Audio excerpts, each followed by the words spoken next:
नमस्कार, मैं आशुतोष आपका अपने परिवार रोजगार अभियान में स्वागत करता हूँ। दोस्तों, आज हम पढ़ेंगे 2 कंट्री को डिवाइड करने वाली जो रेखाएँ जाती हैं, आज उस टॉपिक पे हम लोग चर्चा करेंगे। दोस्तों, आपको पता है कि कोई विशेष क्षेत्र होता है, जिनको किसी रेखा के थ्रू डिवाइड किया जाता है, तो आज उसी टॉपिक पे चर्चा किया जाएगा, ओके? दोस्तों, मैं आपको बता दूँ इसमें हमारा जो पहला आता है, वो है मैकमोहन रेखा, ओके? आपको पता है जो मैकमोहन रेखा है वो भारत और चाइना के बीच में है, ओके? क्या आप ये चीज़ ध्यान में रखेंगे कि भारत और चाइना के बीच जो है वो मैकमोहन रेखा के नाम से जाना जाता है, ओके? आप ये चीज़ ध्यान में रखिएगा। दोस्तों, मैं आपको बता दूं हमारा इसमें सेकंड आता है रेड क्लिफ रेखा, ओके? रेड क्लिफ रेखा भारत और पाकिस्तान के मध्य है।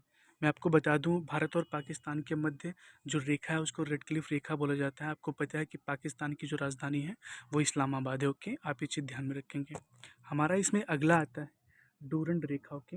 डूरंड रेखा जो डूरंड लाइन है वो अफगानिस्तान और पाकिस्तान के बीच में है।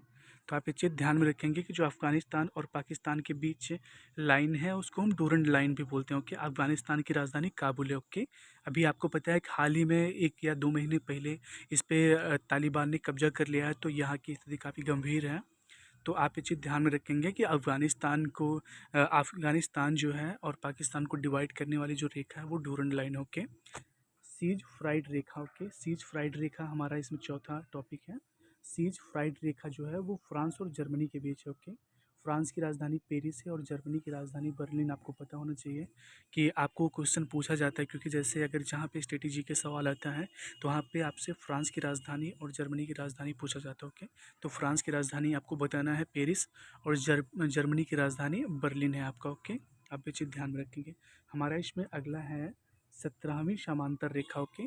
17वीं समांतर रेखा जो है वो उत्तरी वियतनाम और दक्षिणी वियतनाम के बीच है, ओके? ये वियतनाम का हिस्सा है, बट ये डिवाइड करती है। जैसे आपको पता है नॉर्थ और साउथ को डिवाइड किया जाता है, तो वो रेखा जो है वो 17वीं समांतर रेखा है।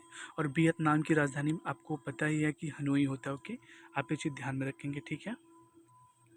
दोस्तों, हमारा इसमें अगला आता है, मैं आपको बता दूं हमारा इसमें अगला है 38वीं समांतर रेखा, ओके? 38वीं समांतर रेखा उत्तरी कोरिया और दक्षिणी कोरिया के मध्य, ओके? आप ये चीज़ ध्यान में रखेंगे। उत्तरी कोरिया आपको पता है कि जो हमारा जो संबंध है उत्तरी कोरिया से अच्छा खासा है, बट दक्षिणी कोरिया के साथ में अच्छा है। जो इंडिया का मतलब एक रिलेशनशिप है कंट्रीज के साथ में, तो दक्षिणी कोरिया के साथ रिलेशनशिप अच्छा है। उत्तर कोरिया का जो आप बोला जाए जहाँ वहाँ का तानाशाह काफ़ी क्रूर है। तो आप ये चीज़ ध्यान में रखें, उत्तरी कोरिया और दक्षिणी कोरिया को डिवाइड करने वाली जो रेखा है वो 38वीं समांतर रेखा है, ओके? उत्तरी कोरिया की राजधानी मैं आपको बता देता हूँ। उत्तरी कोरिया की राजधानी प्योंगचांग होता है और आपको दक्षिणी कोरिया की राजधानी सियोल है आपका, ठीक है? तो आप ये चीज़ ध्यान में रखेंगे। हमारा इसमें अगला है 49वीं समांतर रेखा, 49वीं समांतर रेखा, ओके? तो आप ये चीज़ मैं आपको बता दूँ, ये संयुक्त राज्य अमेरिका और कनाडा के बीच में, ओके? तो आप ये चीज़ ध्यान में रखेंगे, क्योंकि क्या होता है जैसे आपको पता है कि जो संयुक्त राज्य अमेरिका और कनाडा जो है उसको डिवाइड करने वाली रेखा का नाम 49वीं समांतर रेखा है, ओके? आपके संयुक्त राज्य यूएसए की राजधानी जो है आपका, वो आपको पता है कि आपका वाशिंगटन डीसी और कनाडा की राजधानी ओटावा है, ओके? आप ये चीज़ ध्यान में रखेंगे। हमारा इसमें लास्ट है हिंडनबर्ग रेखा, ओके? हिंडनबर्ग रेखा जो है वो पोलैंड और जर्मनी के बीच है, ओके? आपसे कोई पूछता है कि हिंडन क्योंकि इंपॉर्टेंट है, मैं आपको बता दूं ये एक दो मतलब सारी चीज़ें इंपॉर्टेंट, क्योंकि देखिए आपको पता है कि ये थोड़े से जैसे क्या होता है इंडिविजुअल थोड़े टॉपिक्स हैं जो रेखा से रिलेटेड हैं।